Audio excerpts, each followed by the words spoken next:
Toca a alguien y dile aleluya. Toca a alguien y bendícelo, aleluya. Y poder, aleluya. Yo siento la unción del santo, alabanza. Oh, poder, alabanza, alabanza. Oh, yo siento a Dios. Y yo quiero que así mismo recibamos al pastor Andrés con un fuerte aplauso en esta noche. ¡Más fuerte!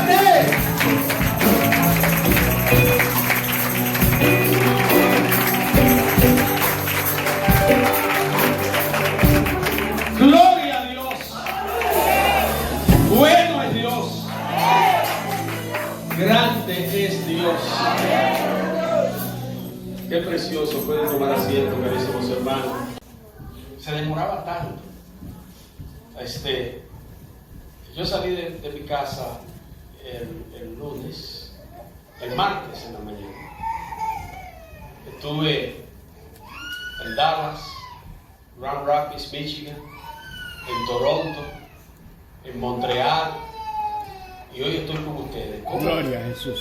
No, después de Montreal fui a otro sitio que se llama Sherbrooke, que está como a 2 horas después de Montreal. Si yo pensaba, ¿cómo podemos abarcar con la tecnología que tenemos hoy día, ¿no? Y la ciencia hoy día? Y lo que me entristece es, por otra parte, cómo nosotros los cristianos no aprovechamos esas cosas para hacer el trabajo de Dios y no limitarnos, ¿me entiendes? Sino aprovechar al máximo. Esto me sucedió, el aprovechar al máximo, me refiero, en el Evangelio, porque hace 20 años llegó uno de mis ancianos con 70 años de edad y me dijo, llegó llorando a mi oficina, pastor, me siento mal. Digo, no se preocupe, que Jesucristo resuelve todos los problemas. Aleluya. No se preocupe, yo le estoy dando palabras de aliento a él porque él está destrozado. Y yo le digo, ¿cuál es el problema? Y él me dice, mira, cuando yo tenía 40 años me fui al mundo y regresé hace 3 años a la iglesia todo descascarado. Y me siento mal por eso. O sea, el mensaje fue para mí lo que él fue a llevar. Debe decirle que después de eso, yo le dije a mi mujer el otro día, yo creo que ya yo me puedo morir. Y ella se me queda mirando. Que me quiere dejar viuda, digo, bueno, tal vez. Pero hay que dejarle algo al prójimo, como yo siempre digo. El próximo que viene. Ella me dice que cómo le van a hacer caso con 4 hijos, con 4 nietos. Fácil, con el seguro que tú tienes, hasta yo mismo resucito para cobrar lo que te voy a dejar. Entonces esa experiencia me llevó a mí a lo que estoy haciendo ahora. Yo no descanso. Yo en la iglesia de nosotros, en la corporación de la iglesia de nosotros, donde yo soy pastor, yo duré 5 años sin tomar vacaciones y la denominación reprendió a la anciana, al vicepresidente, y le dijo, tú tienes que dejar que Andrés se vaya en vacaciones. Porque esto es una corporación y como es una corporación, él tiene que tomar vacaciones por la ley, ¿sabes? La regla de la ley, del Estado sobre todo. Y yo no me fui de vacaciones, pero iba a la iglesia el domingo y me sentaba, pero no predicaba, no hacía nada. Entonces cuando me toca dar un reporte me dijeron, ¿tú tomaste tu sabático? Digo, sí, me fui de vacaciones. ¿Y dónde te fuiste? Digo, no, me quedé en la iglesia. No, así no es. Es que tienes que irte. Entonces me dicen, bueno, pastor, tú vas a tener que irse. Un mes de vacaciones, ¿verdad? Digo, ok, me voy para Santo Domingo, pero yo puedo predicar cuando me vaya a Santo Domingo. Después que tú salgas del estado de California, tú haces lo que tú quieras. Es en el estado, ok. Y me fui. Pues de eso surgieron 27 iglesias en República Dominicana, 17 iglesias en Venezuela, 28 iglesias en Haití, 2 en Perú, de esa vacación. Porque yo digo, primero acá, ¿cómo yo voy a durar un mes sentado sin predicar? ¿Cómo usted puede vivir una vida sin hablarle al vecino acerca de Cristo? Yo no entiendo. Si usted tiene problemas de predicar, arrepiéntase usted. De veras, porque nosotros tenemos que hablar de Cristo, porque es que eso es algo que uno no lo soporta adentro. Es una alegría, es algo que no se puede explicar. Y entonces yo, a la verdad, yo creo que me deprimo si tomo vacaciones. Yo tengo que salir del estado por la ley, ¿no? Que me pusieron a mí. Entonces todos los meses tengo que irme a República Dominicana, que no me cuentan las misiones. Yo quiero hablar hoy acerca de las cosas malas que presenta el apóstol Pablo en el libro de Gálatas. Y yo voy a tratar de usar cada una de estas palabras y el significado de la misma, como lo escribe Pablo en Gálatas. Y luego quiero terminar con la expresión del fruto del Espíritu, el amor, después que hable de las cosas malas, porque uno no puede hablar de las cosas malas sin presentar algo bueno. No sé si me entienden. Entonces quiero hacer eso. En Gálatas, en el capítulo 5, verso 19, dice: manifiestas son las obras de la carne, que son adulterio, fornicación, inmundicia, lascivia, idolatría, hechicería, enemistad, pleitos, celos, ira, contienda, disensiones, herejías, envidias, homicidios, borracheras, orgías y cosas semejantes a esta, acerca de las cuales os amonesto, como ya os lo he dicho antes, que los que practican tales cosas no heredarán el reino de Dios. Escúcheme bien la palabra cuando dice los que practican tales cosas. Señor, añade bendición a tu palabra. Habla, Señor, a nuestra vida y permítenos, Señor, ser edificado en el nombre del Padre y del Hijo y del Espíritu Santo. Amén. Te doy gracias. Amén y amén. En Galacia lo hace con una definición muy clara. Cuando nosotros hablamos de la orgía, del pecado, de la práctica del pecado y de todas las cosas que nos compelen a nosotros en cuanto a la carne, que todos los días tenemos tentación y tenemos torsión, es decir, doblar el brazo para hacer el bien, porque el mal está en nosotros y por naturaleza hacemos el mal. Cuando una persona miente o hace algo malo, la gente se escandaliza. ¡Ay, qué malo, qué mentiroso! Porque eso es normal, porque eso es lo que es. Anormal es que no mienta. Anormal es que no haga cosas malas. Porque para hacer las cosas buenas tenemos que contorsionar nuestro cuerpo y nuestra vida. Es tan difícil hacer el bien. Y Pablo lo expresa muy bien en el libro de Romanos, en el capítulo 7, cuando dice: miserable de mí, ¿quién me librará de este cuerpo de muerte? Porque el bien que yo quiero hacer no hago, sino el mal que no quiero. Porque hay una ley que se revela en contra de mi miembro. Y luego añade, a mí me gusta cómo él expresa eso, y luego añade y dice: miserable de mí, mas doy gracias a Dios por Jesucristo, que me ha librado del pecado y de la muerte. Pero él sintió en su propia carne la lucha que nosotros sentimos en nosotros. Entonces, cuando nosotros vemos lo que dice el apóstol y le sigue escribiendo a los hermanos allá en el libro de Galacia, que es muy, muy interesante.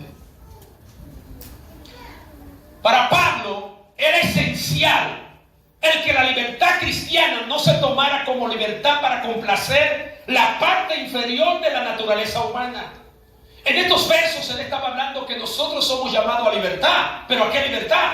¿A hacer lo que yo quiera? ¿A pecar? No. Estamos llamados a la libertad de vivir en Cristo, en esa libertad, pero no una libertad para pecar y para hacer lo indebido. Él estaba hablando que esta libertad la tenemos para conducirnos en la vida del Espíritu.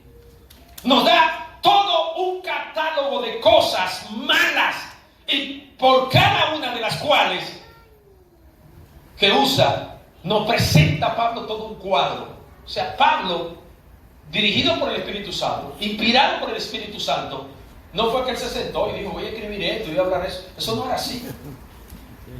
Y de hecho, que en muchos casos Pablo mismo no escribió, sino que tenía amanuense.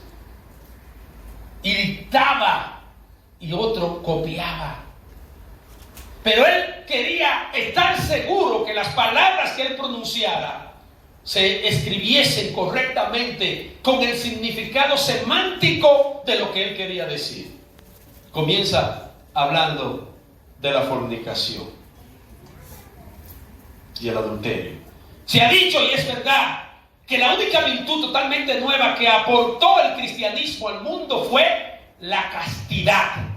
Había un desenfreno sexual tan grande que de los 16 emperadores del vasto imperio, porque hubieron aproximadamente 80 emperadores. Había alguna época en la historia del Imperio Romano que habían 4 y 5 emperadores en el mismo periodo, en el mismo mes. Mataban a uno y venía el otro, mataban a uno. Y entonces habían emperadores del occidente y había emperadores del oriente. Pero hubieron 16 que fueron los emperadores del vasto imperio de toda Roma. Solamente 16.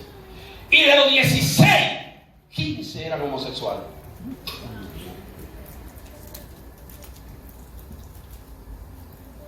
En otras palabras, casi todos. Nerón quemó a Roma. ¿Y culpó a quién? A los cristianos.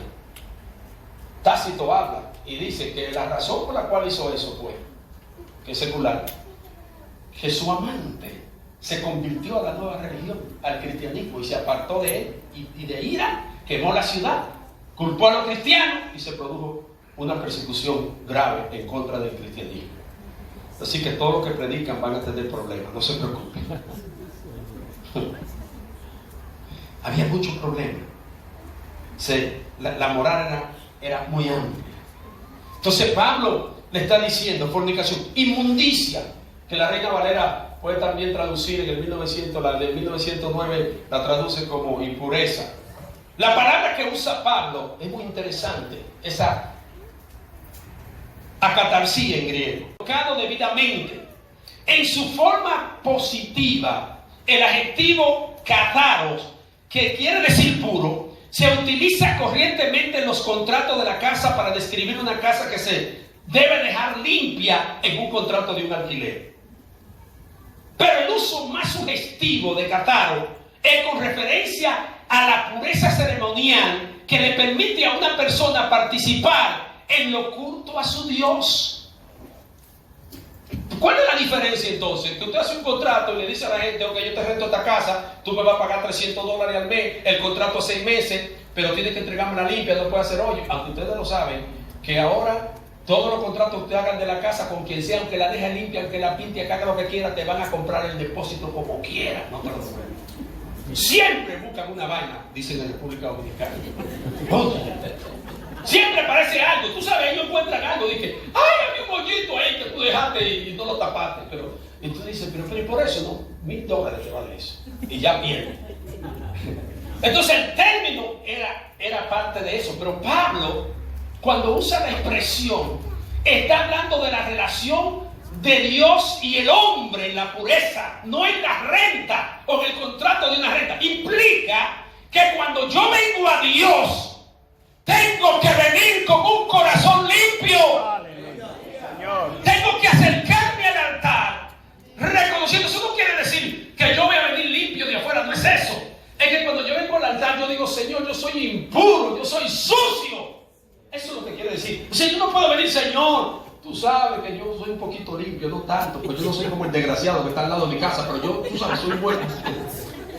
Yo traigo el diezmo los domingos. No, no es eso.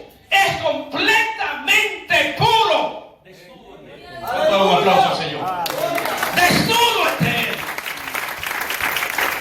Él. Una persona no está en condiciones de acercarse a Dios. La contaminación de la vida con cosas que nos separan de Dios. Hay que separarse de todas las cosas que no son de Dios. Aleluya. Aleluya.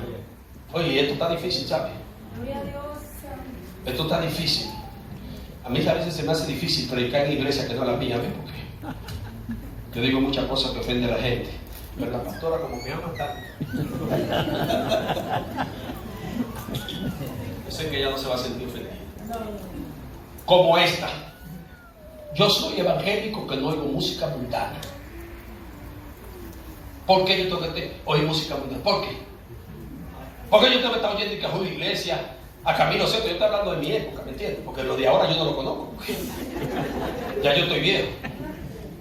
Pero aún cuando estaba adolescente, Yo creía en la pureza. No tenía el conocimiento de la pureza, pero tenía en mi corazón al Espíritu Santo. Aleluya. Y el Espíritu Santo me guiaba a la pureza. Hay cosas que usted sabe que no puede oír. Hay cosas que usted sabe que no puede hacer. Hay lugares que usted sabe que no puede entrar. Y esas cosas a veces son difíciles. El fracaso, el problema que estamos teniendo como iglesia en el siglo XXI es la falta de la salud y de la pureza en las iglesias. Porque la impureza trae mucho cuarto a la iglesia, mucho dinero, porque todo el mundo quiere estar ahí. Uno no puede seguir la corriente de este mundo. Si seguimos la corriente de este mundo no estamos en Cristo, porque Cristo va contrario a la corriente de este mundo. Por ello tenemos que ser puros y vivir puros. Aleluya. La otra palabra que él usa aquí, desenfreno. Lo que en otra versión aparece como lascivia, de 1960. Esta palabra aserguía se traduce corrientemente por lujuria, la práctica perversa, desordenada. Se ha definido como disposición para cualquier placer. La persona que lo practica se dice que no tiene freno, que está desenfrenada, que hace todo lo que el capricho y la insolencia pueden sugerirle. Hay bueno, eso existía antes, pero era oculto, ahora está claro. Pansexual. ¿Cuánto han oído esta palabra? Debe explicar lo que es esto. El pansexual es la persona que no se detienen a ningún placer sexual, a ninguno, hombre o mujer, animal, niño, lo que sea. Y hay 5 actores que se declararon hace un mes como pansexuales. Y cuando le preguntaron ¿y por qué? Y ellos dicen porque no tenemos freno para lo que nosotros nos produzca el placer en lo que sea. Mira eso. Esto se está acabando. Eso ha existido siempre, pero oculto, en secreto. La gente lo hacía en su cámara secreta, lo hacía en oculto. Ya no. Ya la gente lo está haciendo declarado porque perdieron la vergüenza. Esto implica que ya el Señor se aproxima. Sí, Señor. Josefo construyó un templo dedicado a Baal en Jerusalén.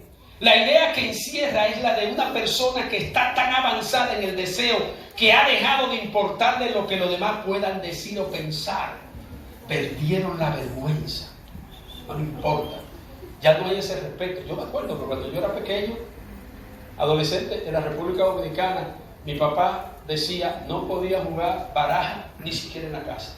No podíamos aprender a jugar dado. Nada de eso.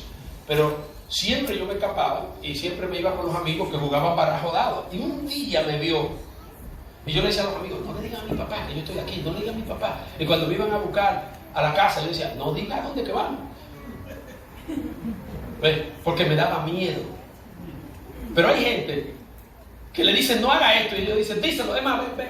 Mira, lo ponen en Facebook. Ah, aquí estoy. Con 4 mujeres, mírame cómo estoy. Como un pachá, aquí estoy. En República Dominicana se hace ¿cómo se llama? Se hace también como en Hollywood, tú sabes. Que los dominicanos son más vanidosos, Dios mío. Yo soy cerca de por ahí, pero... Entonces ellos le llaman el Cassandra, ya le cambiaron eso, le llaman ahora no tiene otro nombre, el soberano. Entonces yo veo un evangélico, yo lo caso 3 semanas antes de ese evento. 3 semanas antes de ese evento yo lo caso. Y después lo veo en Facebook, que está con 2 mujeres abrazadas, él así, el evangélico. Estoy aquí en el Cassandra. Y yo llamo a la esposa y digo, ¿dónde tú estás? No, mi marido no quiso que yo fuera con él. Digo, ¿cómo? Me dice, no, me dijo que yo tenía que quedarme. Pero ¿y cómo tú permites una cosa así? ¿Cómo puedes permitir una cosa así? Eso no es así, es una falta de respeto. Y ni que evangélico. Lo grande es que todos lo ponen en Facebook para que todo el mundo lo vea. ¿Me entiendes? Que es un gran evangélico y que está en el soberano con 2 mujeres abrazadas, sacándose fotos y poniéndolo en Facebook.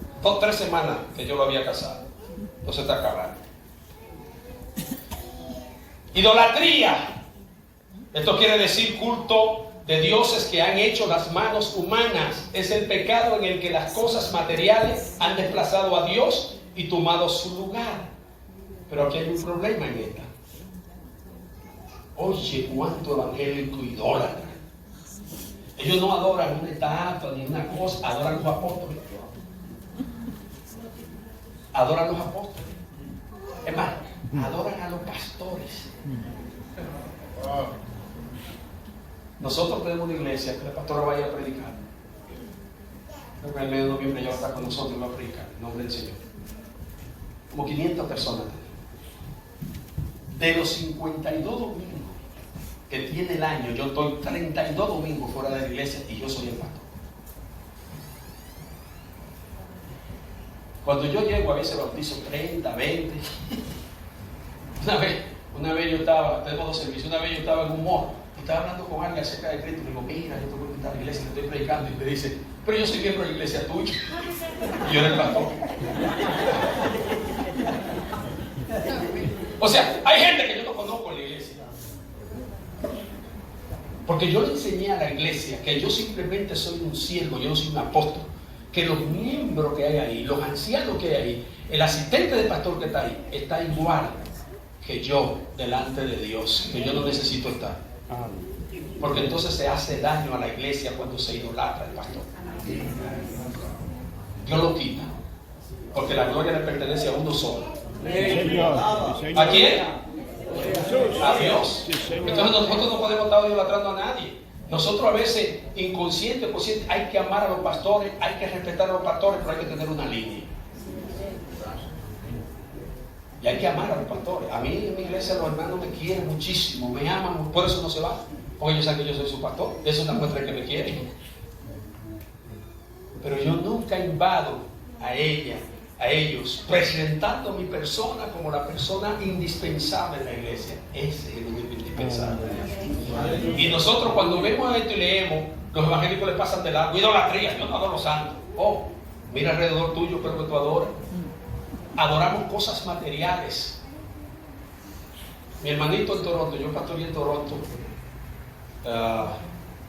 como 17 años. Y tengo pastoreando en California 22. De Toronto me hicieron el clase y me mandó para pastorear iglesia en California. Y me fui por el frío. Oye, está muy frío aquí, me voy para California. Y me fui por eso. Entonces había uno colombiano que yo buscaba. Yo estaba en Toronto y yo vivía en Mississauga. Mississauga estaba en ese entonces como a 40 minutos en el lado donde yo estaba. Y yo llegaba a la iglesia tempranito, quitaba la nieve cuando era invierno y salía con mi carrito y con mis hijitos chiquitos a buscar a ese hermano. Y llegaba temprano. Yo le decía, el único problema es que yo tengo que buscarte temprano porque yo soy el pastor y tengo que dar la escuela bíblica a las 9 de la mañana. Entonces yo tenía que a las 4 de la mañana levantar los hijos míos, ponerle los abrigos, la bota, y yo prepararme con la pala para paliar. Porque hay diáconos que dicen que van a hacer la cosa. Entonces yo, está bien, si quiere lo hace, pero lo voy a hacer yo, porque como quiera, si nadie lo puede hacer, y como yo no soy jerarca ni apóstol, yo lo hago. Agarraba mi pala y limpiaba mi nieve.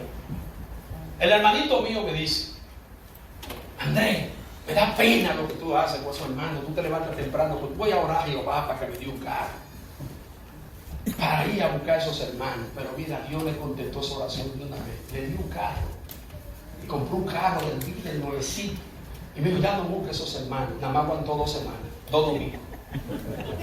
A los 2 domingos me dijo, mire compadre, el problema es suyo, sigue usted buscando a esa gente, que yo no voy a hacer eso.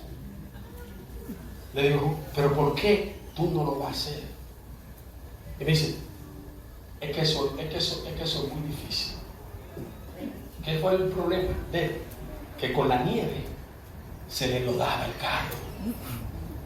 La nieve te produce el lodo y se te ensucia, y el carro era nuevo. Entonces yo le dije, tú amas más tu carro que a Dios, la idolatría que tenía él con cosas materiales. Y a veces nosotros tenemos idolatría con cosas materiales, hay que dejar todo eso. Esta palabra quiere decir literalmente el que usa drogas. La palabra se origina en Alemania.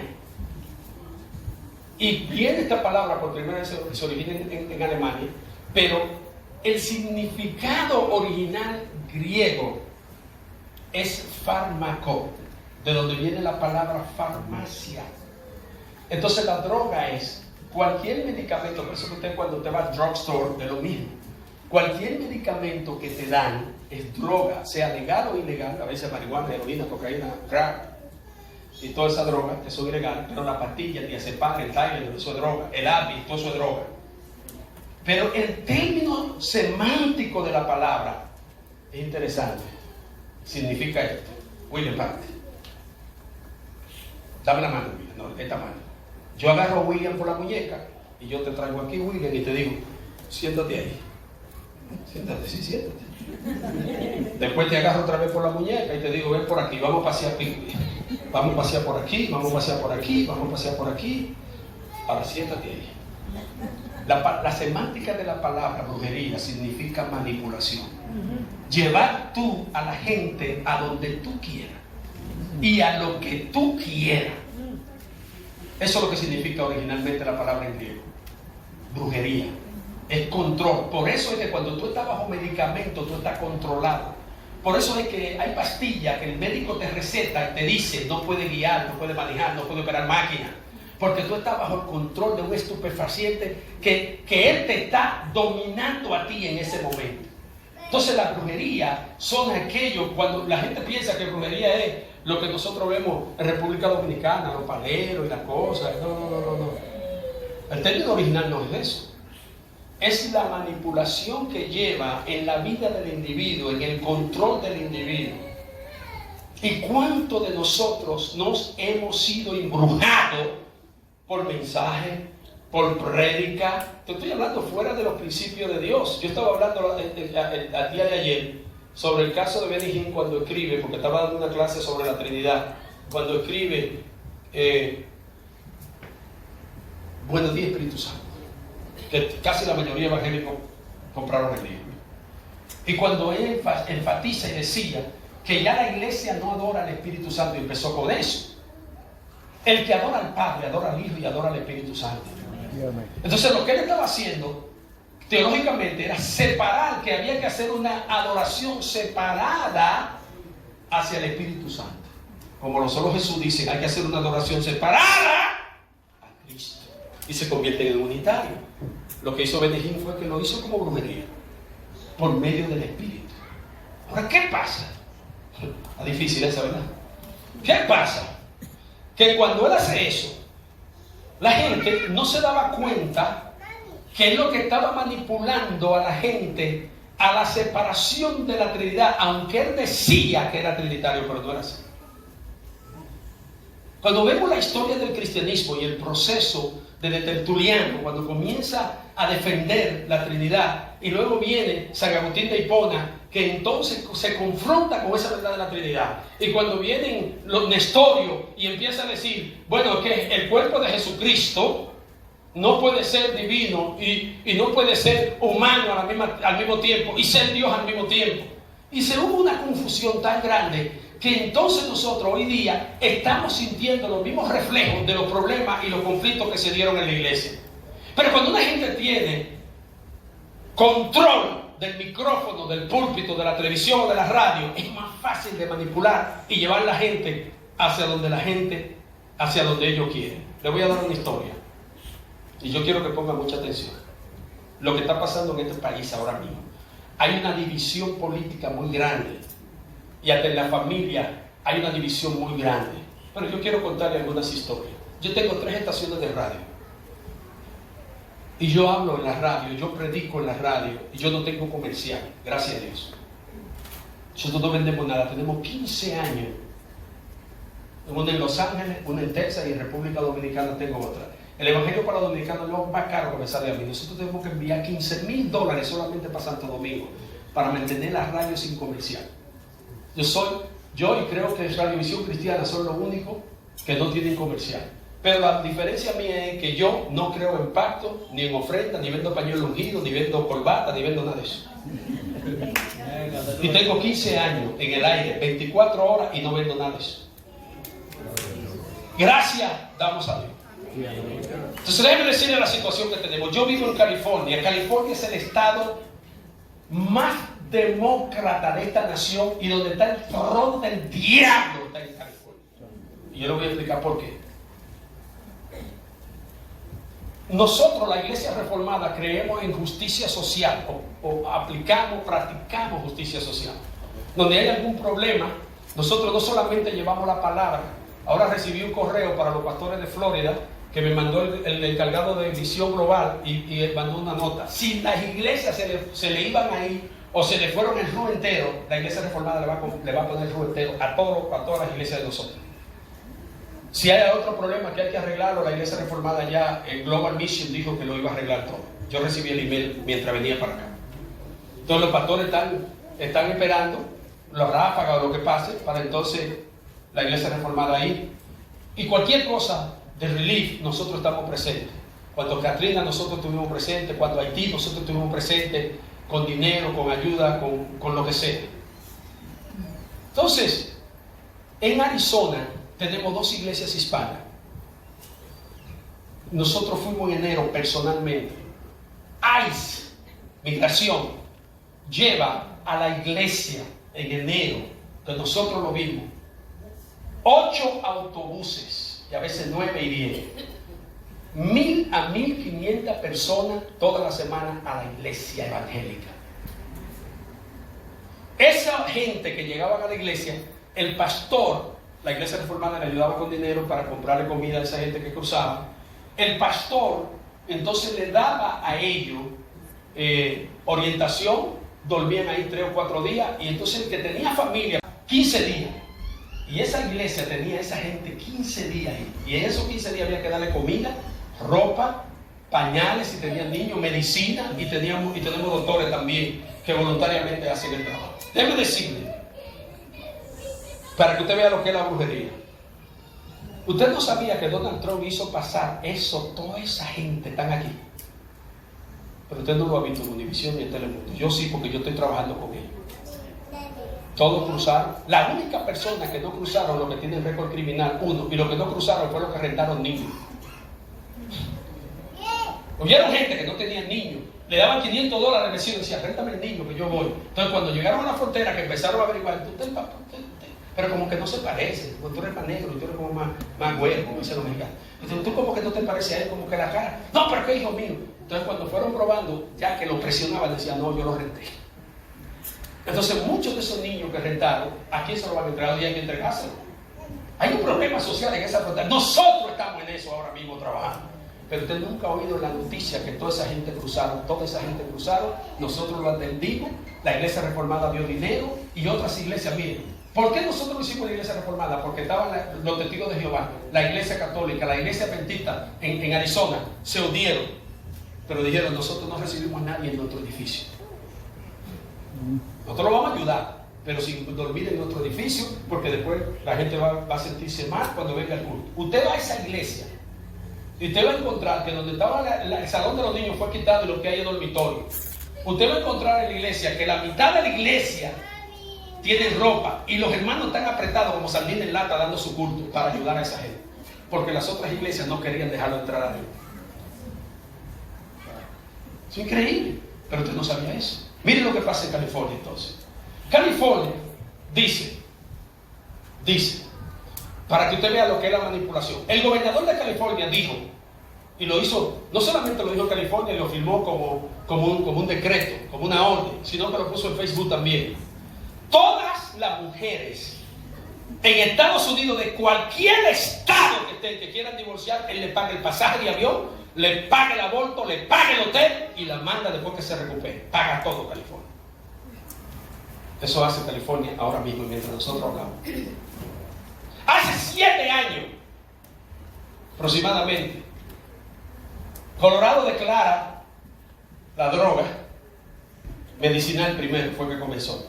Después le siguió California. Yo dije en mi estación de radio, después que la gente se esté dando su tabaquito de marihuana, cuando la marihuana ya no le haga efecto, van a venir a otra droga más fuerte. La gente me decía en la radio que no, que usted no está entendiendo. No, yo sé lo que estoy diciendo. ¿Sabe qué pasó?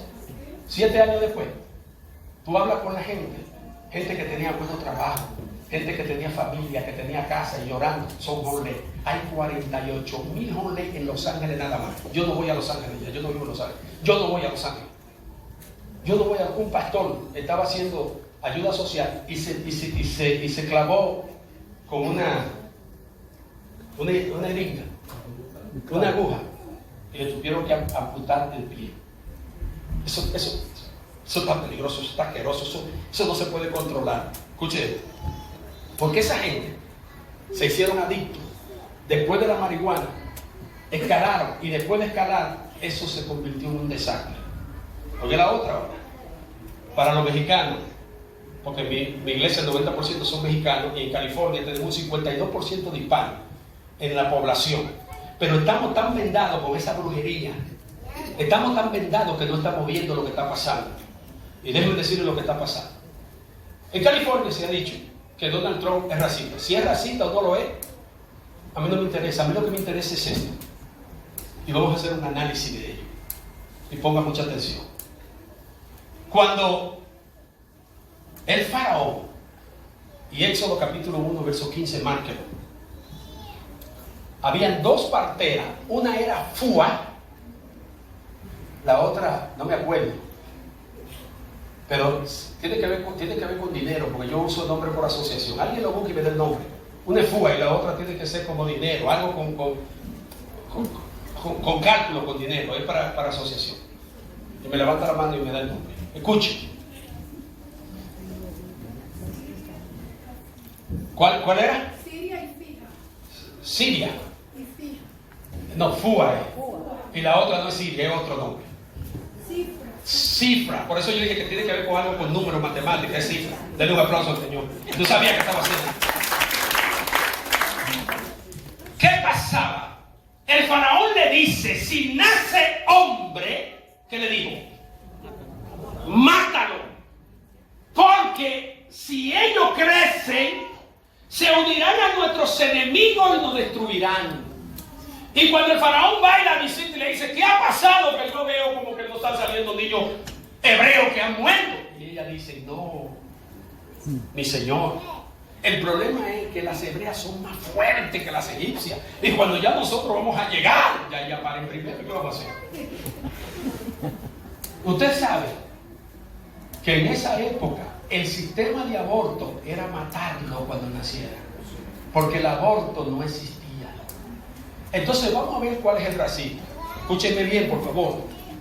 Donald Trump dice, esos niños tienen que nacer, y está bloqueando todos los abortos. En los próximos 50 años, en este país, Estados Unidos, gobernaremos los hispanos.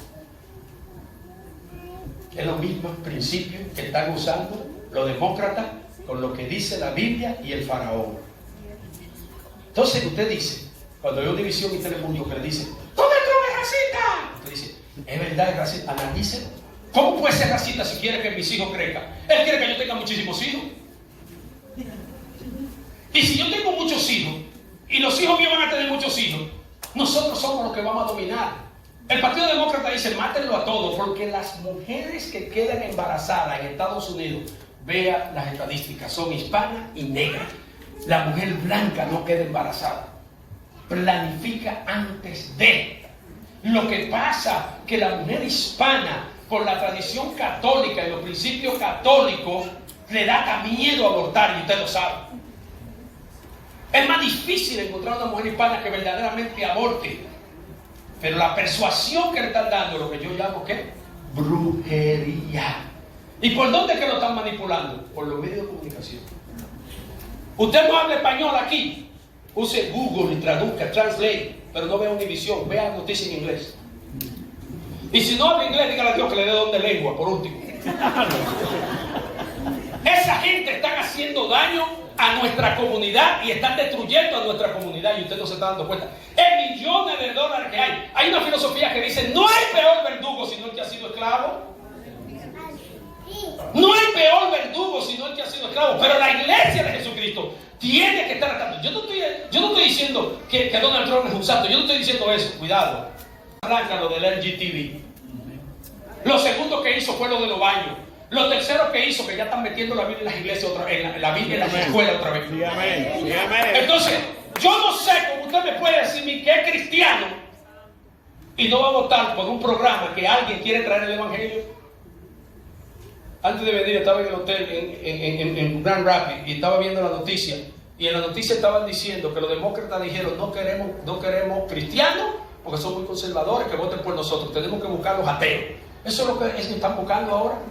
Para seguir con los ideales de la destrucción, pero lo tienen embrujado. Hable con algún padre y lo primero que le dicen, Donald Trump es racista, mira lo que hizo con esos inmigrantes. Lo que ellos no saben que todos están aquí.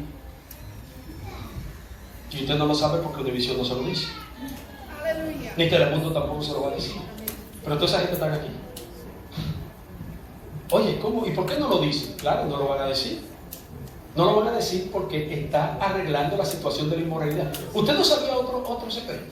Primera vez en la historia de Estados Unidos, después de 87 años, primera vez que tenemos una Suprema Corte conservadora. Señor. En 87 años. Por eso que vino el aborto, por eso que vino salida de la Biblia de las escuelas, por eso que tenemos el desastre de inmoralidad. Ustedes no saben que ahora en California las personas, escuche, que comete un crimen ya no le puede llamar criminal. La ley pasó, sobre todo en San Francisco. Pasó, no ha pasado en Los Ángeles todavía. En San Francisco no fue estatal, sino que fue de la ciudad, esa ley, por el medio. Es increíble. Hace 5 años en California entró un hombre a robar a una casa. Y saliendo de la casa con el haber, que no era de él, había un juguete en la escalera, rebaló, se cayó y se partió la cabeza. Llegó la policía, lo agarró preso, demandó al seguro y a los dueños de la casa porque ese juguete no podía estar ahí, porque ese se editó adentro. Y el seguro le pagó.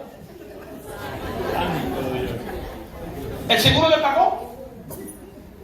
Esto se está acabando. El seguro le pagó. Eso se hizo viral en California y dio la gente. Y entonces, ¿qué yo debo de hacer?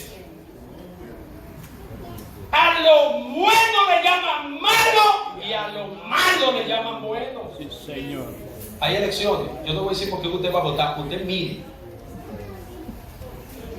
por quién usted va a votar.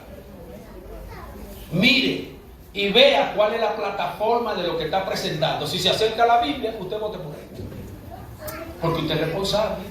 Sí, Señor. Usted es responsable. Si no se acerca a la Biblia, usted no vota por él. Ya. Pero no porque le diga a otro. Usted tiene que leer qué es lo que dice. Y si usted no puede, hable con el hijo suyo, con el nieto. Hijito, léeme qué es lo que este tipo propone. ¿Qué propone este como presidente? ¿Qué es lo que dice? Y entonces usted vota por ese que usted crea, de acuerdo a sus valores. Ahora, si en la iglesia los valores son a lo que yo estoy hablando, a esta lista que estoy mencionando, entonces hay problema. Entonces la iglesia tiene problemas. Y yo no estoy hablando como individuo. El problema es que si Dios nos da la oportunidad a nosotros de poder elegir y de poder moralmente decir, aquí hay moralidad y yo voy a hacer esto de esta manera. La brujería es un problema. Enemistad. La idea es la de una persona que es permanentemente y característicamente hostil a su semejante. Mire, hay personas que uno lo mastica pero no lo traga. Que son duros. Oye, son difíciles. Pero a usted no le pasa eso, a mí que me pasa, parece. Pero hay que amarlo, hay que masticarlo, y hay que saborearlo, y hay que amarlo, porque a eso somos llamados. Porque la Biblia dice que si nosotros no amamos a esa gente y amamos a los que nos aman, somos igual que los hipócritas y que los fariseos. ¿Ven que yo le dije que había que hacer contorsión? Pero si es porque me hizo daño a mí, tú sabes que una persona te hace daño a ti, la Biblia te dice a ti que tú tienes que ir a pedir perdón. Yo una vez le dije al Señor, yo una vez dije cuando era pequeño, eso está equivocado en la Biblia. Yo no creo que eso esté en la Biblia. Eso tiene que estar equivocado. El que lo escribió se equivocó. Porque si tú me ofendes a mí, tú eres el que me tiene que pedir perdón. Eso es lo lógico. Jehová dice, tú eres el que tiene que ir y pedirle al que te ofendió, porque si no le pide perdón, no lo libera. El perdón lo libera. Eso es lo que hace. Entonces, nosotros tenemos que entender que no podemos ser hostil con la gente, sino amarlo Y verdaderamente, y de la única manera que usted puede superar esa barrera es orando por él o por ella. Nadie puede orar por alguien que le aborrezca. Porque desde que lo presenta al altar, Dios como que te hace coquilla en el corazón y después tú sales llorando por esa persona. Y tú al principio querías que un carro le pasara por encima, que el avión le aterrizara en la cabeza, pero ya lo último, tú dices, ay Señor, líbralo, líbralo, no le deseo mal. Y lo grande es que cuando tú deseas mal, el mal te viene a ti. No hay que desearlo. Rivalidad. En un principio esta palabra tenía que ver principalmente con la rivalidad para obtener premios. Hasta se podía usar, que la Reina Valera la usa como celos. Se podía usar en relación con las competiciones, en el atletismo, en deporte y en muchas maneras. Pero mucho más corriente se refería a la rivalidad que se manifestaba en peleas y riñas.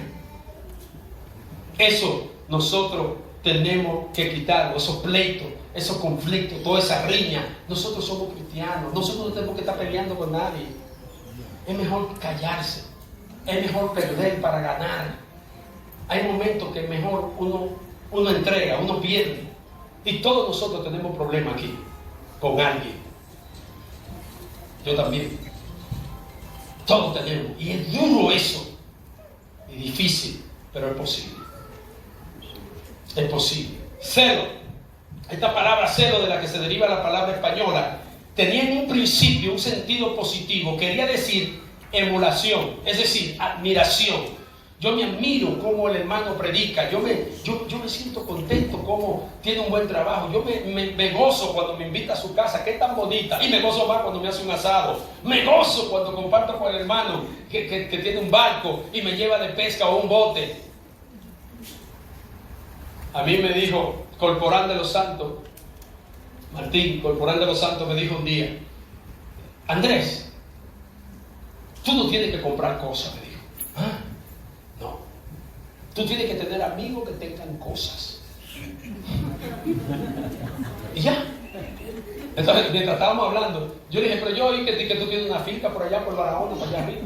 Me dice, sí. Entonces, a mí un puerco para allá. No, ¿qué? De una vez llamó. Mira, ¿cuándo quieres ir? El sábado. Vamos para allá, para Barahona, prepárate un puerco el sábado. Te lo dije, nada más tienes que tener amigos. Y preciosa que estaba esa finca. Fue vida la que me di ahí en esa finca, comiendo puerco y en la montaña, y veía el mar de Barahona. Y la pasé, no se compra con dinero. Me dio un hermano un testimonio, el pastor Andy, que estuvo en la asamblea. Su esposa tenía cáncer. Dios la sanó. Y para encontrar el bond, para inyectarle esas células madre, era difícil. No encontraban en todo Montreal, no hay muchos hispanos, alguien que pudiera, era imposible. Y me dijo él, Dios hizo un milagro. Pero yo le quiero decir una cosa: usted puede tener todos los millones del mundo, y cuando usted necesita una médula que la tiene otro, usted puede hacer todo lo que usted quiera y no va a vivir. Pero si encuentra un amigo, hay amigos que le dicen, yo conozco amigos que le han dado riñón a otro amigo, no son familia ni nada, solamente por amistad, porque han perdido los 2 riñones y sabe que se va a morir y no aparece un donante, y viene un amigo y dice, pruébame a mí, yo te doy uno del mío y tú tienes uno y yo te doy uno. Que eso no se compra con dinero, porque eso es vida. Por eso que la amistad es importante, por eso que nosotros tenemos que amarnos como hermanos, por eso que nosotros tenemos que querernos. Nosotros no podemos tener celo del hermano que le va bien, porque si le va bien a él, te va bien a ti. Si hay un hermano en la iglesia que Dios lo prospera y gana $500,000 al año, nadie lo sabe, y gana $500,000, y hay una necesidad, y la pastora dice, necesitamos una ofrenda, hay una gente que hay que resolverle un problema y hay que ayudarlo. Ese hermano quizás no diga nada, pero le diga, pastora, no le diga nada a nadie. ¿Cuánto que vale la operación? $20,000. Tenga, no le diga nada, que la iglesia lo dio ya. Pero quizás ese es el mismo hermano que tú tienes celo también, y no sabe que es el que te está ayudando en el momento de tu necesidad. El mundo da mucha vuelta. Sí, Señor. Nosotros fuimos a Venezuela hace un año, cuando la cosa no estaba tan mal. Bueno, estaba mal para nosotros. Y más ahora que está muy duro y hay que orar por los hermanos venezolanos. Y mientras yo estaba en Broward, en Miami, que fuimos a la asamblea, fuimos a Broward, y un agente de bienes raíces, uno de los pastores, me dijo, Andrés, ven que te voy a llevar a este lugar. Todas esas casas que están ahí, todas esas casas fueron compradas por venezolanos. Cuando Hugo Chávez entró en el poder, un grupo de venezolanos salió, compró la casa Cash, casa lujosa, muy bella. He montado con ellos en mi carro, llevándoles los hijos. Y los hijos le han dicho delante de mí, pero papi, y la mansión que nosotros tenemos en Venezuela. El papá ha tenido que decirle, pero mi hijo, ya nosotros no tenemos nada, todo eso se perdió. Estamos vendiendo esa casa para comprar un apartamento y con lo que nos sobre, quizás comer o hacer negocio. Y los hijos le decían, pero es que no puede ser.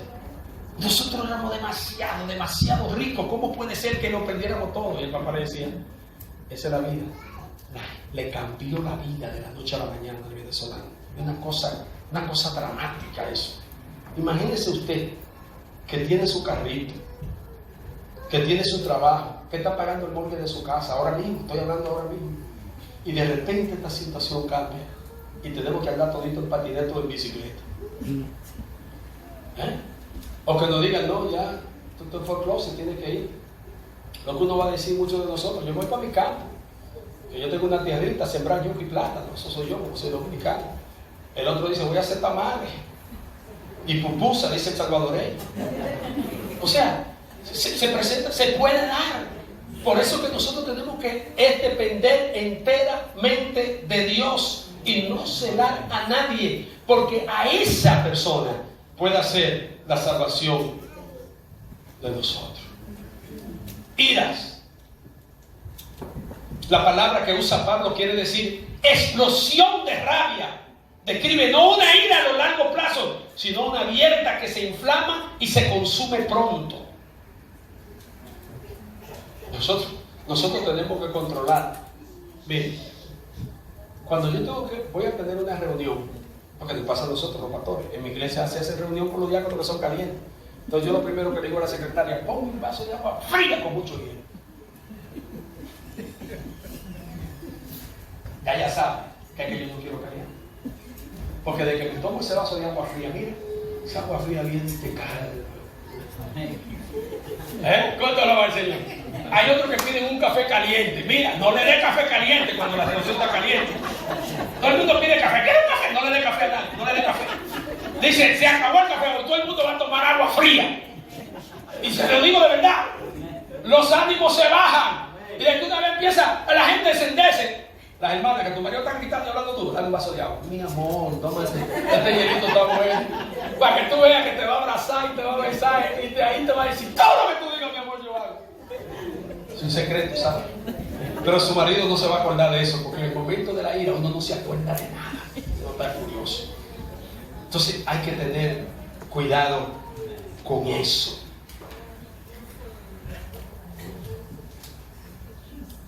Interés propio. Contiene. Tiene una historia muy buena esta palabra. Es ereteia y quiere decir, en el origen del trabajo, de un obrero contratado, erito. De ahí pasó a significar el trabajo que se hace por una paga y pasó a ser la campaña para obtener puesto político, que es de donde encontramos nosotros la expresión esta. Nosotros tenemos que entender que cuando Pablo habla de todas estas cosas que nosotros en nuestra carne practicamos, dejamos de practicarlas, entonces es que nosotros podemos heredar el reino de Dios. Oiga la palabra que dice, que no practicamos, porque todos nos airamos, pero no todos vivimos airados.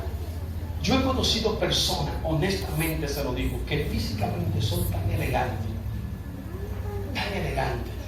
y por la amargura y los enojos que tienen encima, la cara se les dobla y tú dices, Dios mío, pero cómo esta persona tan elegante, esta muchacha, esta mujer, este hombre tan elegante, pero mira qué feo se ha puesto. Y hay otros que son más feos que la mala noche. Oye, que son feos de verdad. Y tienen una gracia que la gente no entiende. Oye, pero este sí es gracioso. Y el tipo es feo. Y la muchacha es fea. Pero tienen gracia. Esa es la gracia de Cristo. Y la gente se siente cómodo y la gente quiere estar al lado de una persona así, porque como que el Espíritu de uno se alegra, porque te hace sentir bien, porque no te condena, no te ataca, no te humilla, no te hace sentir mal, sino que te hace sentir complacido y cómodo. Ese es el Evangelio de Cristo. Eso es lo que nosotros tenemos que ser. ¿Y sabe lo que hace? Yo le voy a decir algo. Yo viajo tanto y voy a tantas iglesias, y se lo voy a decir de todo corazón. Lo voy a decir de todo corazón. Ustedes en esta iglesia son alegres. Ustedes tienen a Dios. En esta iglesia hay mucho evangelio. Yo lo digo, no es mentira lo que digo. Yo viajo mucho, diferentes ciudades, diferentes pueblos, Salvador, Guatemala, República Dominicana, Haití, Israel, a todos sitios que tengo que ir con la iglesia, Turquía, donde quiera voy. Y no me he encontrado, muy poco, iglesias como la suya. Eso se nota en la rostro. Eso se nota, la alegría se nota. Y la gente que se para aquí lo puede notar, lo puede observar. Es una iglesia saludable. Mi tesis doctoral fue eso, sobre una iglesia saludable. Y una iglesia saludable no tiene que ver con que aquí haya 20,000 gente, eso no es. Es que aunque hayan 10, sean saludables. Mi disertación doctoral me la devolvieron 16 veces. Los jueces. Cuando uno termina un proyecto, hay que hacer una disertación, unos escritos. Y mis escritos fue que una iglesia de 12 miembros podía ser saludable. Eso fue en el 2003. Y en el 2003 estaba la onda de la mega church. Y había un alemán que había escrito un libro, Short, sobre que él decía que las cosas saludables, las plantas que son saludables, crecen. Yo dije, eso está mi argumento, le dije a los jueces, eso es verdad. Pero tú no me puedes decir a mí que un niño de 3 años, que tenga 60 libras saludable, no puede ser saludable. Entonces el volumen no te da la característica de una salud, o viceversa. Y entonces tuve mi argumento. Entonces me decían que no, porque todo en esa época habían escrito muchos libros sobre cómo tú hacías una mega church. Entonces había muchas maneras de hacer una mega. Y el amigo tenía un coro, y entonces en el coro, cuando esa gente empezaba a cantar, a alabar a Dios, y empezaban, oye hermano, empezaba con un swing, que en mi época había una muchacha que le llamaban la chica del can, y esa mujer movía la cintura y decía, entonces los jóvenes de la iglesia y los jóvenes de la mía me decían, pastor, que me gusta aquella iglesia, porque hay unos bizcochitos que ponen allí a cantar. Ahí no podían cantar vieja ni gorda, nada de eso, y que no diera cintura de mono, porque había que dar cintura de mono también. En el culto la iglesia se llenó. Toda la iglesia quedaba vacía en Toronto, y todos se fueron para esa iglesia, porque la meta era no que hubiera esencia de evangelio, que se llenara la iglesia, porque toda la influencia era de una mega church, y que todo tenía que ser una mega church, y había que seguir una mega church. Jesucristo fue el único que hoy día esa gente lo tienen como frustrado. ¿Sí? Le voy a decir por qué. Jesucristo no tuvo novia y no se casó nunca.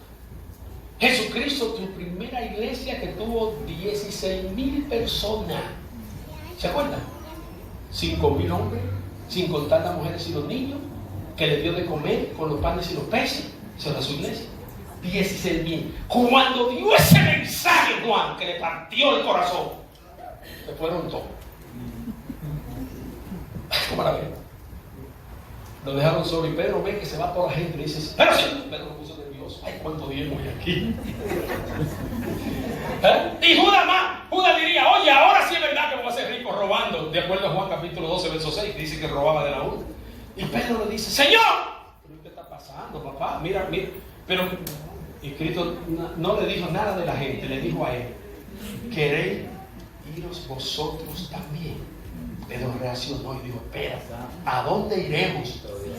Si solo tú tienes palabra de vida eterna, ¿a dónde iremos? Esa gente no estaba buscando la palabra de Dios, porque la palabra de Dios cambia y transforma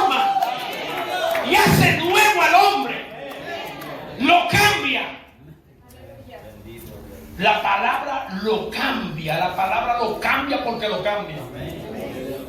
Yo le digo, yo todos los días cuando estoy en California, de 4 de la mañana a 8 de la mañana, nosotros comenzamos orando en la radio, orando en el aire, orando. Después yo empiezo a predicar. Y mientras estoy predicando, la gente empieza a llamar y a confesar a Cristo. Y mi primera experiencia la tuve, yo llegué a California el 1 de julio del 2007. Y yo le dije, voy a comenzar una iglesia. Y le dije a mi hermano, ¿dónde hay una radio que yo quiero anunciar? Que voy a poner un anuncio. Fui a donde el hombre, el vendedor, era una corporación muy grande. Y me dice, en Los Ángeles fue eso. Y me dice, mira, un anuncio te sale $25 en 30 segundos. Y te puedo dar 1 hora por $300. Yo dije, no, dame 1 hora. Ok, me dice, ven el sábado. Yo llego el sábado y yo digo, bueno, yo nunca había hablado en radio, ni había predicado nada en la radio. Yo llego el sábado. Y cuando yo llego el sábado, me siento en una cabina.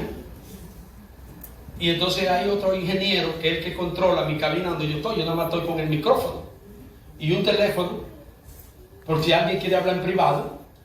Y el otro teléfono lo contestaba cuando salía al aire. Hermano, yo predico y en media hora ya yo no tenía más nada que decir. Yo dije, bien, pero no tenía más nada. Dije, pues entonces me voy a poner a orar. Digo, vamos a orar por la gente. Venga, llame por teléfono, que quiero orar por usted que tenga problemas. Y empecé a orar. Ese día que yo contesté, en esa media hora, 56 llamadas. El sábado siguiente, 46. El que me vendió a mí me dijo que tú no necesitas la eléctrica pequeña, tu contrato está cancelado. Digo, ¿y por qué? Me dice, porque tú es una radio de negocio y el que viene detrás, tú le bloqueas la línea, que es la línea de la estación. Y cuando él está vendiendo productos, andan buscando al pastor Andrés Serrano, andan buscando al pastor, y tú no estás aquí. Entonces ellos me dijeron, tú tienes que sacarlo a ellos o nosotros no vamos. Y me dice, ellos me están dando $12,000 y tú me estás dando 300, ¿qué quieres? Yo le dije, pero por favor, tú tienes que ayudar. Mira, además yo firmé un contrato contigo. Me dice, ahora léete la lentica chiquita. Yo la leí y decía, el contrato nada más me afectaba a mí. Y ellos me podían votar cuando ellos quisieran, pero yo no me podía ir. Si me iba tenía que pagar el contrato del año. Pero mire, yo tenía 20, ahora estoy ciego y no la vi. Son chiquitas, no se ven.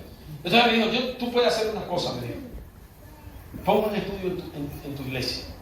Pero ¿y cómo? Te voy a llamar a un ingeniero. Me llamó un ingeniero y el ingeniero me dijo, yo te lo pongo, te cobro $5,000. Yo acababa de llegar a California. Y yo dije, $5,000, ¿en dónde yo voy a conseguir $5,000? Fui al clases. Y al clases necesito un préstamo. ¿De cuánto? Necesito $5,000 que me presten. ¿Para qué? Quiero hacer un estudio de radio, necesito que me presten $5,000 y le pago 1% de interés. Clase me dijo, vamos a hablar con los ejecutivos. Me prestaron el dinero, instalé mi radio en la iglesia, puse 4 líneas de teléfono y empecé.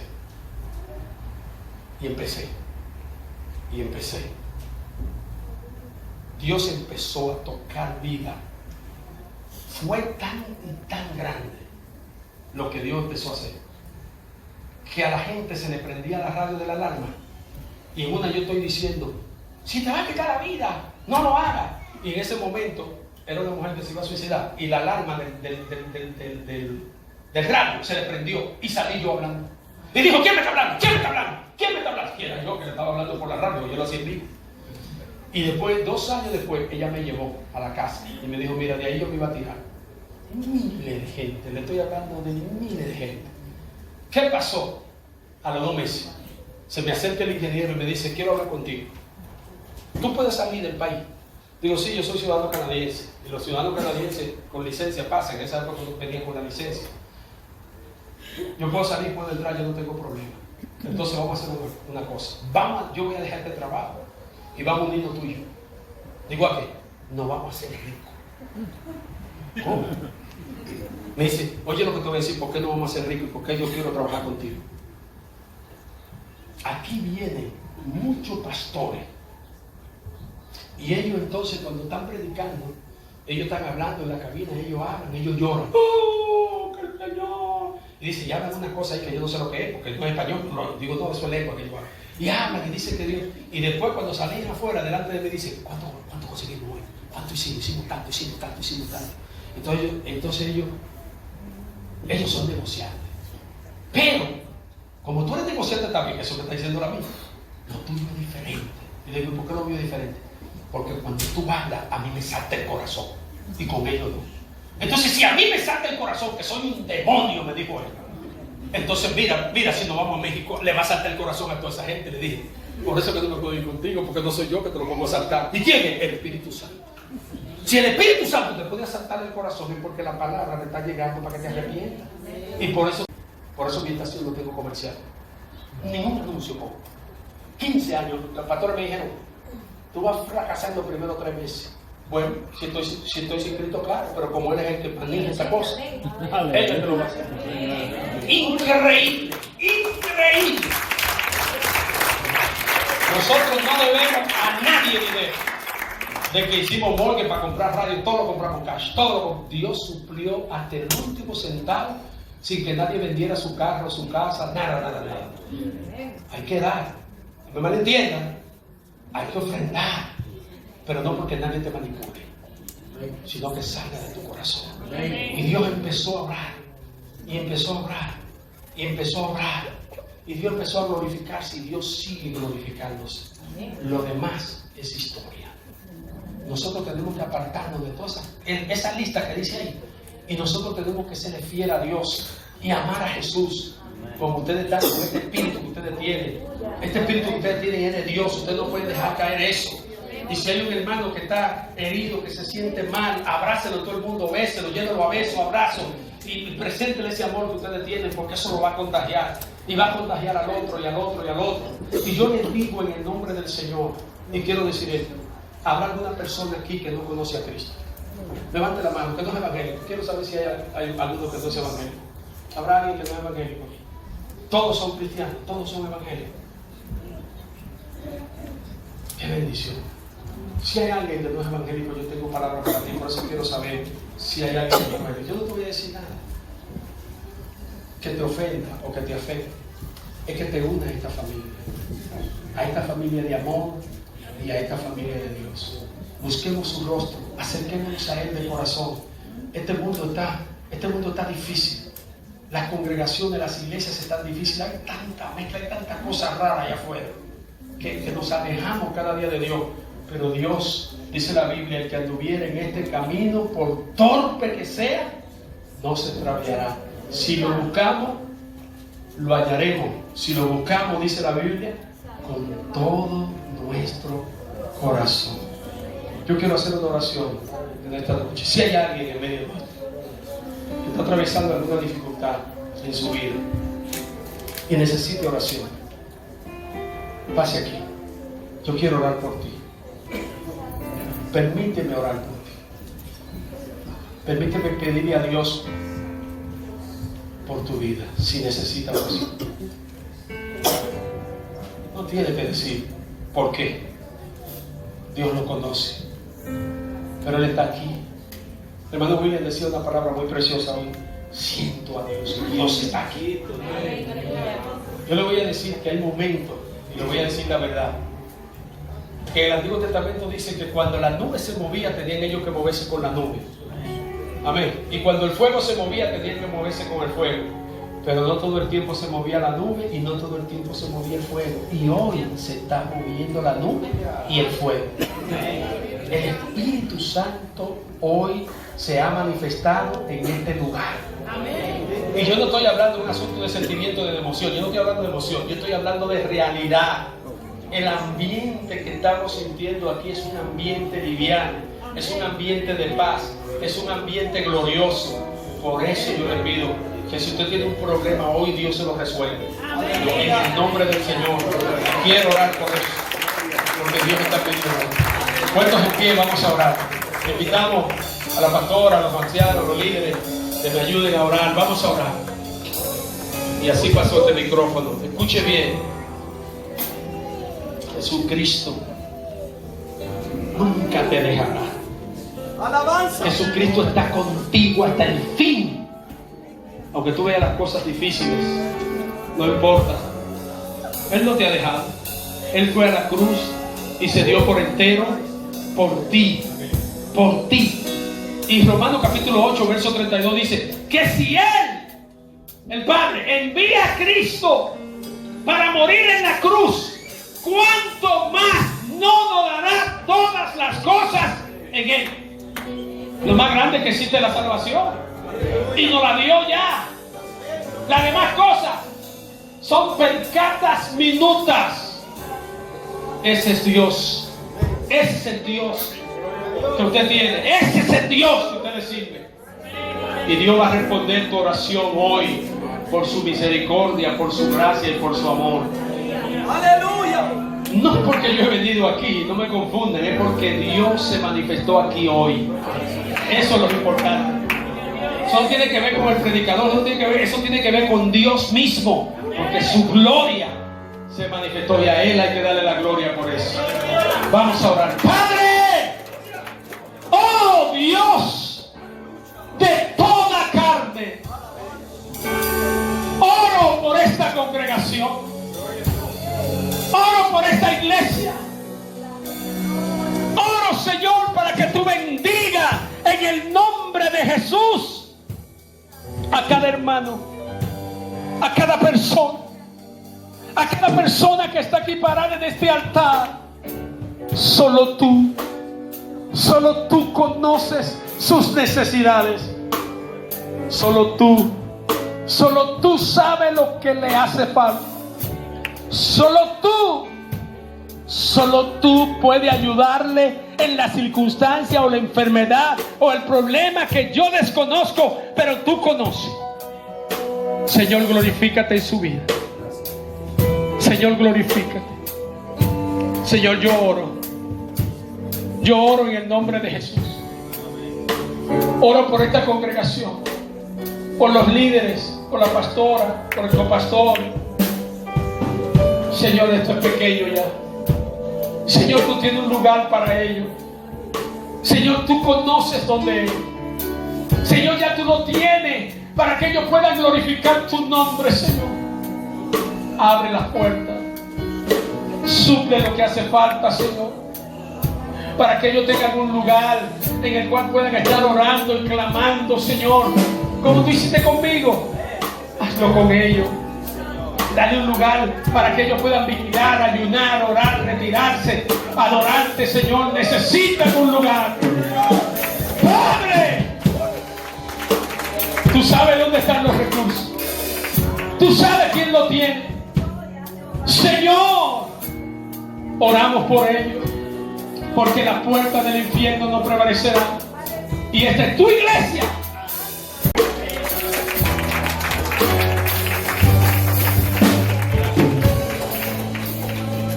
Gloria a Dios. Siéntense 5 minutos, por favor.